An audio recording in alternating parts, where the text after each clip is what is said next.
the entire state of Florida, as well as the entire state of Delaware, almost all of Long Island, and the cities of New York, Philadelphia, Baltimore, Washington, D.C., and Boston. South America would also be severely flooded with two new inland seas existing on the continent, and the cities of Buenos Aires, Montevideo, and Rio de Janeiro would all be underwater. Europe would be one of the most devastated areas in the world. The entire country of the Netherlands would be underwater, and so would nearly all of Denmark and half of Belgium. The British Isles would become more of an archipelago, and London would be totally buried beneath the sea. Northern Germany would also be entirely underwater, including the city of Berlin, and Venice in Italy would have long since been reclaimed by the Adriatic Sea.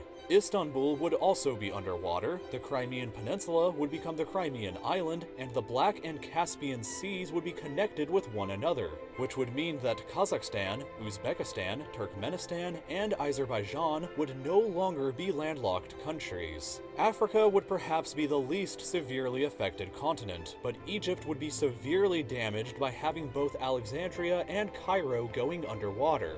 The Persian Gulf, meanwhile, would swallow the entire countries of Qatar and Bahrain, and the city of Baghdad. India and Pakistan would be badly damaged, but the entire country of Bangladesh would cease to exist in this catastrophe. Hundreds of millions of people would be underwater in China, including Beijing and Shanghai, in addition to the cities of Seoul, Pyongyang, and Tokyo.